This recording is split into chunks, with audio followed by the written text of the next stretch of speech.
નમસ્કાર, જય શ્રી કૃષ્ણ ખેડૂત મિત્રો। આજના વિડીયોની અંદર આજે આપણે ચર્ચા કરીશું બિયારણની મગફળી જે સાચવેલી હશે એ, જે આપણા ઘરે મગફળી પડી છે એ, શિયાળુ સિઝનના ચણાનો પાક જે આપણે ઘરમાં પડ્યો છે એ, આ બધું આપણે સંગ્રહ કરી અને રાખ્યું છે એની સાચવણી માટેની માહિતી આ વિડીયોમાં મેળવવાની છે। તો 5 મિનિટ આપણી જે કિંમતી છે એ મને તમે આપશો, આવી તમને બધાને વિનંતી છે। તો મિત્રો, અત્યારે સમસ્યા એવી છે હાલમાં કે વાતાવરણ છે એ બેધારું થઈ ગયું છે। બે પ્રકારની વાતાવરણ ચાલે છે કે ભાઈ, સવારના ભાગની અંદર આપણે જોઈએ તો ઝાકળ વર્ષા થાય છે, સાંજના ભાગમાં આપણે ઠંડી જેવું, વહેલી સવારના ભાગમાં ઠંડી જેવું લાગે છે, બપોરે અસહ્ય ગરમી પડે છે। તો જે મિશ્ર ઋતુ અને વાતાવરણ થાય એમાં આપણે બધા જાણીએ છીએ કે જંતુ કે જીવાત એ બનવાના ચાન્સ છે એ વધી જતું હોય છે। તો આ પ્રકારની જે જંતુ કે જીવાત બને છે એની અંદર આપણા વહાલા ખેડૂત મિત્રો કાંઈ ને કાંઈ કામ તો કરતા જ હોય, જેમ કે ડસ્ટિંગ કરેલું હોય, આગળ કોઈ ગેસના ટીકડા મૂકેલા હોય, આ પ્રકારનું આપણે કરીને રાખી દેતા હોય, પછી જોવા જતા નથી હોતા। ઘણા બધા કેસની અંદર આવું બને છે। એટલા માટે બધા ખેડૂતો એવું નથી કે નહીં જતા હોય, પણ બગડવાનો પ્રશ્ન છે એ અત્યારે વધી જતો હોય છે। તો આ પ્રકારના પ્રશ્નોને મિત્રો આપણે ખાળવા માટે શું કરવું જોઈએ, એના જો પગલાંની અંદર પહેલું માહિતી લઈએ તો એક તો પાકું મકાન હોય, અને જ્યાં આપણે સ્ટોરેજ કર્યું હોય ત્યાં વધુ માત્રામાં ઘણી વખત કેવું હોય કે ભાઈ, એક દિવાલ છે એને ટચ કરીને આપણે રાખી દીધું હોય, જે દિવાલ ઉપર સતત તડકો આવતો હોય, એટલે કેવું થશે કે એ દિવાલ છે એ તમારી એકદમ ગરમ થશે કાયમીના ધોરણે, સાંજે ઠંડી થશે, એટલે ત્યાં આગળ છે એ વાતાવરણનો ફેરફાર જે બિયારણ અડેલું હશે એમાં પણ વધારે આવશે। બિયારણ હોય અથવા મગફળી હોય, ડોડવા હોય કે જે પણ હોય, જે પણ અનાજ આપણે ત્યાં સંગ્રહ કરીને રાખ્યું હશે એમને બાહ્ય વાતાવરણની અસર વધારે રહેશે। આ પ્રકારની વસ્તુ ન થવા દેવી હોય મિત્રો, તો એના માટે મારી તમને એક આગ્રહ એવો છે કે જ્યારે તમે તમારું કોઈ પણ અનાજ, કઠોળ, મગફળી, ચણા કે જે પણ સ્ટોરેજ કરો એ તમે દિવાલથી થોડુંક દૂર રાખો।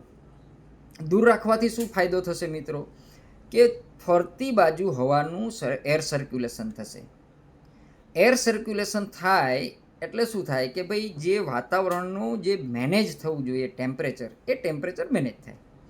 બીજી વસ્તુ છે કે આપણે સણિયાની ગુણીઓમાં પણ રાખતા હોઈએ છીએ, તો એ સારી જ બાબત છે, પરંતુ જે મગફળી બિયારણ તરીકે તમારે સાચવીને રાખવી છે, કે જે પણ વસ્તુ, દાખલા તરીકે ચણા હોય, મગફળી હોય, જીરું હોય, XYZ પાક હોય તમારો, એને જો તમારે ખરેખર બિયારણ તરીકે સાચવીને રાખવો છે, તો જ્યારે શિયાળાની ઠંડી આવે, શિયાળાની ઠંડી પતે, અથવા તો શિયાળાની ઠંડી હોય, જ્યારે ઉગમણા પવનો, આપણી ભાષામાં, દેશી ભાષામાં ઉગમણા પવનો કહીએ, જ્યારે આપણા બિયારણની અંદર કે ડોડવાની અંદર સૌથી ઓછી માત્રામાં ભેજ હોય, ત્યારે એમને પ્લાસ્ટિકની જે બોરીઓ આવે છે, સ્લીવ કહેવાય, એ સ્લીવની અંદર એરટાઈટ કરીને જો આપણે પેક કરીને રાખીએ તો પણ સારું એવું રહી શકે છે, બગડ્યા વગર રહી શકે છે અને લાંબા ટાઈમ સુધી રહી શકે છે।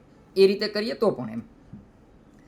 એ સિવાયનો જો બીજો રસ્તો છે તો મગફળીના દાણા માટે સ્પેશિયલી ઘણા બધા આપણા ખેડૂતો અમારી વિસ્તારના છે કે એ બેરેલ લઈ લે, અને એ બેરેલની અંદર એ લોકો એમના બીને ફોલી અને પેક કરી દેતા હોય છે, એરટાઈટ કરી દેતા હોય છે, અને જ્યારે એને વાવેતર કરવું હોય ત્યારે એ ખોલતા હોય છે, એટલે એમાં કશું થતું હોતું નથી।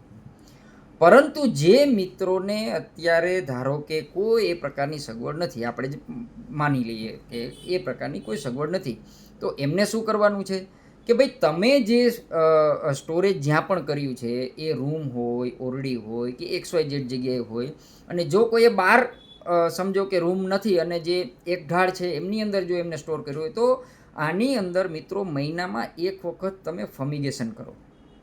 ફમિગેશન એટલે શું કે ભાઈ, તમે જ્યારે મેલાથિયોન વગેરે જે પાવડરો નાખ્યા હોય ત્યાર પછી જે સેલ્ફોસ, બરાબર ને, સેલ્ફોસ, જેમને એલ્યુમિનિયમ ફોસ્ફાઇડ 56%, એટલે કે 56% સેલ્ફોસમાં એલ્યુમિનિયમ ફોસ્ફાઇડ આવે છે, 10 ગ્રામના પાઉચ આવે છે, જેમાં 56% આવે છે। બીજા પણ સેલ્ફોસમાં ને લગતા ઘણા બધા ડુપ્લિકેટ્સ પ્રોડક્ટો પણ બજારમાં આવે છે મિત્રો. હું તમને આગ્રહ કરીશ કે ભાઈ એનાથી બચવું જોઈએ, કારણ કે આ નજીવી કિંમતની વસ્તુ છે. 5-10 રૂપિયા 15 રૂપિયા માટે થઈ અને ડુપ્લિકેટ પ્રોડક્ટો ન લ્યો. બીજી વસ્તુ, ઘણા બધા મિત્રો ગોળીઓની પણ ભલામણ કરતા હોય છે કે ભાઈ ગોળીઓ મારે જોઈએ છે એના કટકા કરીને રાખવા માટે, એવું પણ કહેતા હોય છે. પરંતુ મિત્રો સેલ્ફોસ જે આ પાઉચ છે, આ સેલ્ફોસ છે, આમની ખાસિયત છે આની અંદર એક કપડાનું પાઉચ નીકળે. એટલે આપણે કશા કોઈ કપડામાં કે એમાં વીંટવાની જરૂર નહીં પડે. તમારે સીધું આ પાઉચ ઉપરનું પ્લાસ્ટિકનું ખોલી અંદરનું પાઉચ સીધું તમે મૂકી શકો. કેવી રીતે મૂકવાનું છે કે ભાઈ તમારો 15x15નો ઓરડો છે, તો એની અંદર તમે 2 થી 4 ગોળી આમની છે એને મૂકી અને એરટાઈટ પેક કરી દો. બરાબર? આ પેક કરી અને અઠવાડિયા સુધી તમારે એને ખોલવાનું નથી. અઠવાડિયા પછી તમે ખોલવું હોય તો ખોલી શકો, અને ન ખોલો તો કંઈ પણ પ્રોબ્લેમ નથી. આવું તમે 1 મહિને 1.5 મહિને તમને જ્યારે સમય મળે ત્યારે તમે જો તમારા ઓરડાની અંદર આ પ્રકારે કરી દેશો, એટલે શું થશે કે જે જંતુ પેદા થતા હશે એ થશે નહીં.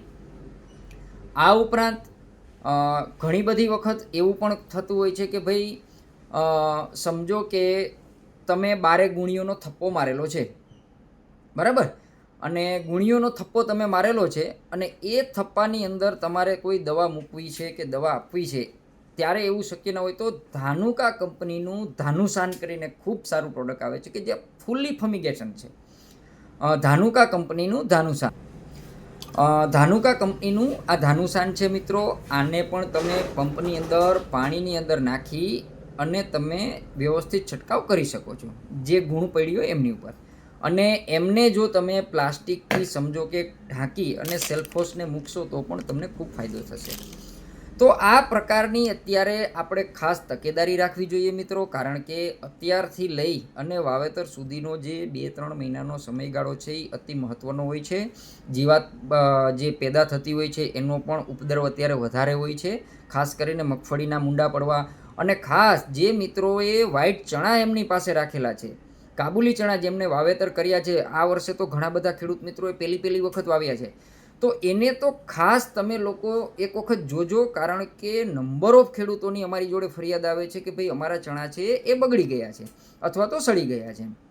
તો તમે ખાસ તમે લોકો એક વખત તમારા બાચકા જે પેક કરેલા હોય એમને જીપ ઓપન કરી દો અને તમે એમને જોઈ લ્યો અને એક વખત વ્યવસ્થિત ચેક કરી અને ફમિગેશન કરી દો.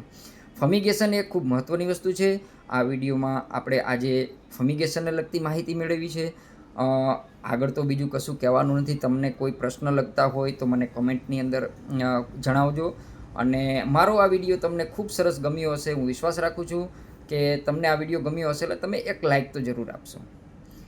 બીજી વસ્તુ મિત્રો, તમારા ગ્રુપ સર્કલની અંદર મારો વિડીયો શેર કરજો, કારણ કે આપણા ઘણા બધા મિત્રો આપણા હોય, એમને કોઈ નોલેજ હોય ન હોય, ક્યારેક એમનું બગડતું હોય તો એમને પણ આપણો વિડીયો સરસ રીતે પહોંચી શકે. અને તમે અપેક્ષા રાખું છું કે મારી ચેનલને જરૂરથી સબસ્ક્રાઈબ કરી હશે. જે મિત્રો એક સબસ્ક્રાઈબ નથી કરી એ જરૂરથી એક વખત સબસ્ક્રાઈબ કરજો. આ વિડીયોમાં આટલું જ. સ્વસ્થ રહો, મસ્ત રહો, સૌ ખુશ રહો. અસ્તુ. જય હિન્દ, જય બલરામ.